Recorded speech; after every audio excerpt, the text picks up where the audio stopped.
April Hanuman Jayanti আসতে চলেছে, আর এত বছরের মন্দির, প্রত্যেক বছরই কিন্তু তুমি হনুমান জয়ন্তীটা খুব ভালোভাবে পালন করো। আর এবারে তোমার পক্ষ থেকে কি চমক থাকছে? দেখুন, 6 এপ্রিল রামনবমী, আমরা রামনবমীটা করব মন্দিরে। আর 12 এপ্রিল শনিবার হনুমান জয়ন্তী, সকাল থেকে আমাদের অনুষ্ঠান শুরু হবে। সকাল থেকে রাত 10টা অবধি আমাদের মন্দিরে পুজো হবে। ঠাকুরমশাই সকাল 6 ঘটিকায় আসবেন, একেবারে রাত্রিরে পুজো করে তারপর যাবে। আপনারা জানেন প্রত্যেকবার আমরা একটা মালসার ব্যবস্থা রাখি, সেটা হচ্ছে বিনামূল্যে, কোনো মূল্য নিই না আমরা। আমাদের সব ভক্তদেরকে আমাদের অনুরোধ, অতি অবশ্যই আপনারা এপ্রিল মাসের 2 তারিখ থেকে আমরা এখান থেকে কুপন দেবো। সবাই আসবেন, এসে আমাদের এখান থেকে কুপন নিয়ে যাবেন।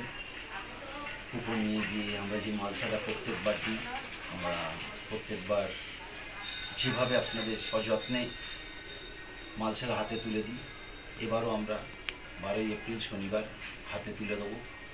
ঠাকুরমশাই আছে, ঠাকুরমশাই বিস্তারিত হ্যাঁ, যেটা বলবার সেটা হচ্ছে করে বলার কিছু অপেক্ষা রাখে না। এটা আপনারা সকলেই জানেন আর কি,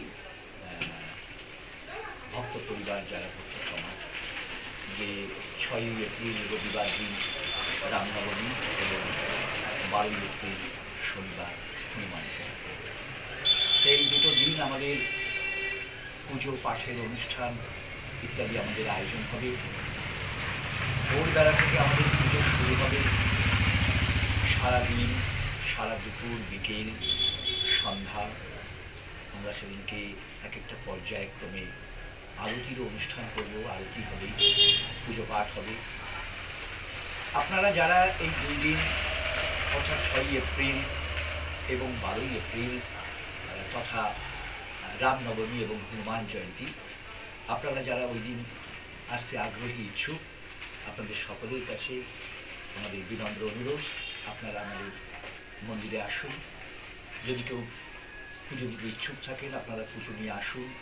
সেই পুজো শ্রীরামচন্দ্রের কাছে আমরা নিবেদন করব, এবং হনুমানজি রয়েছেন, সংকটমোচনজি রয়েছেন, তার কাছেও আমরা সেই ডালি আমরা নিবেদন করব।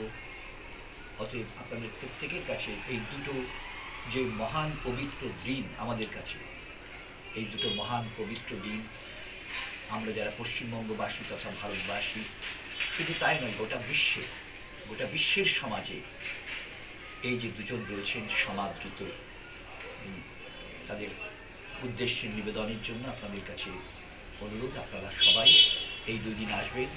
আর দাদা বলেছেন যে কী এখানে অনুষ্ঠানের আয়োজন করা হবে, তাই ইতিমধ্যেই বর্ণিত, আমি নতুন করে স্থাপন করলাম না। আমি শুধু বলতে চাই, এই 2টি পবিত্র দিনে আপনারা সকলেই আমাদের এই আটাপাড়া বালাজি হনুমান মন্দিরে আসবেন, এবং এই একটা পরিমণ্ডল সৃষ্টি হবে ভক্ত সমাগমে, এবং এই ঈশ্বরের আরাধনা এবং পূজা পাঠের মাধ্যমে যে একটা পবিত্র মুহূর্তের সৃষ্টি হবে। আপনারা সকলেই এই পবিত্র মুহূর্তের অংশীদার হোক, সেখানে অংশগ্রহণ করুন। আপনারা আসুন, একটা সুস্থ সুন্দর একটা ভক্ত পরিবেশের যে সমারোহ, সেই সমারোহ করে উঠুন। এইটুকু বলেই আমার বক্তব্য শেষ করছি। আমার অনুরোধ রইল, আপনারা সবাই আসবেন। আমি কমিটির তরফ থেকেও বলছি, আমি দাদা রয়েছেন এখানে দণ্ডায়মান, তার পক্ষ থেকে বলছি, আপনাদের সকলের প্রতি আমাদের বিনম্র অনুরোধ, আপনারা ওই দিন আসুন আমাদের